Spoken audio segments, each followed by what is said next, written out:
16-point lead at one point. What went wrong? I thought things went wrong before we had the 16-point lead. It's free throws, 46 free throws for them, 15 for us. That's free points for them. And every time they're shooting a free throw, we're taking the ball out of the net and having to execute our half-court offense, and the game's not flowing.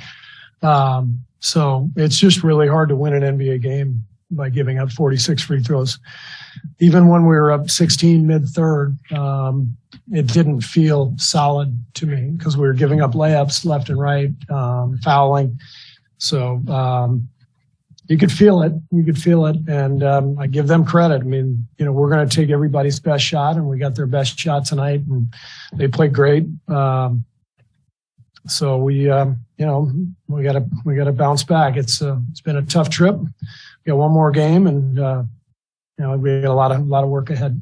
We talked about the fouling a couple of times as a problem. I'm sorry? We talked about fouling as a problem. Yeah. And now what needs to happen for to start dialing down? Besides stop fouling? Yeah. The mentality has to kick in at some point of, I think we had 3 fouls in the first few minutes. So this isn't a case of our, new guys, or young guys fouling. It's everybody, Steph had a reach early on. Once you start to foul, now every single one, it starts to snowball. And then you can't use a strategic foul, or it's free throws. And by the time the second unit got on the floor late first, they were in the bonus already. And we fouled immediately, 2 straight times, and they shot 4 more free throws. I think they had 12 or 13 free throws in the first quarter. So we set a terrible tone. We've done that pretty much all year. And we're going to have to make some adjustments, make some changes. We've had 9 games now. So we've had a decent look at combinations, and so it's time to try something different. What is that potentially mean to the rotation?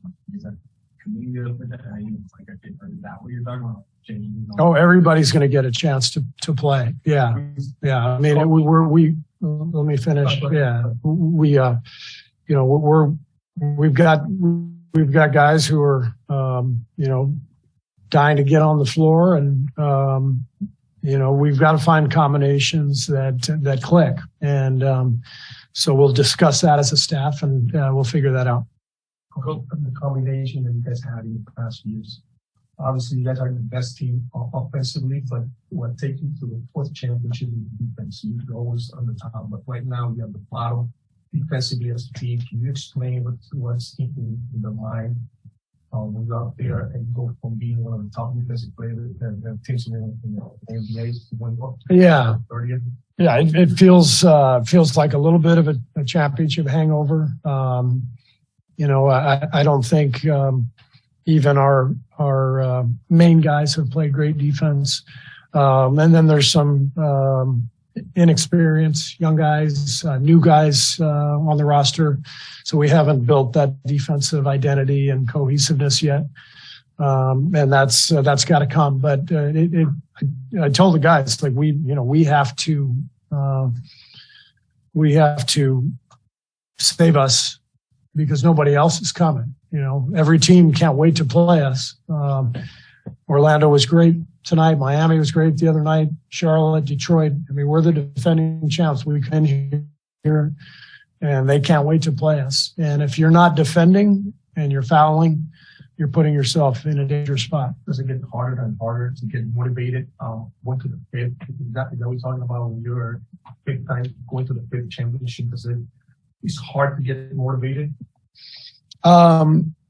These guys, Steph and Clay and Draymond, Loon, they are natural born competitors. So they're going to find it. And maybe losing all these games will be the spark that we need to get us going. Coach, that last play where we played The last shot, that was the play that he had there for the final play. Well, they double teamed Steph, and Steph made the right play.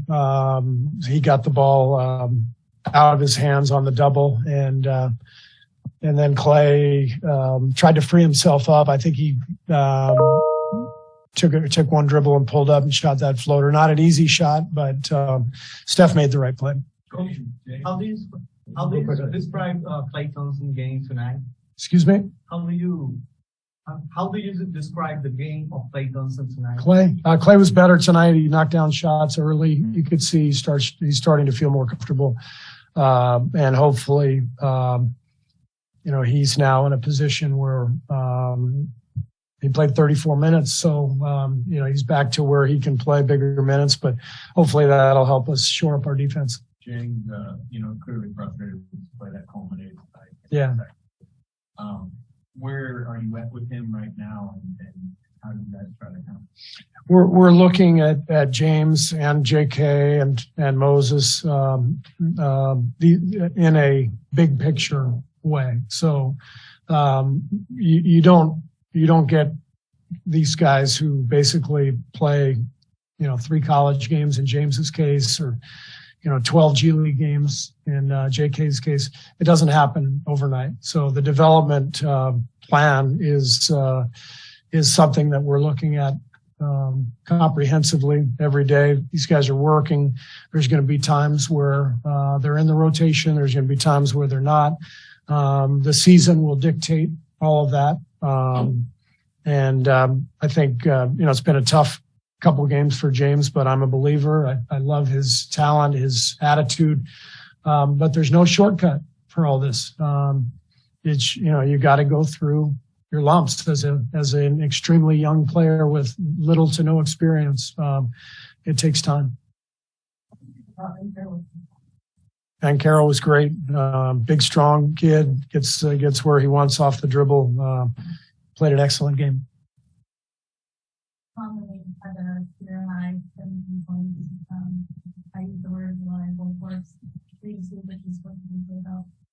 Loon was great. We know what we have in Loon. He's there for us every night. And, what we have to find is obviously our starting group, looks good. They've got one of the best net ratings in the league, if not the best. We've got to find combinations that work off the bench, and we'll be making some changes. As I said, we've gotten a look at a few different combos, and it's time to look at a couple more. Thanks. Thank you. Players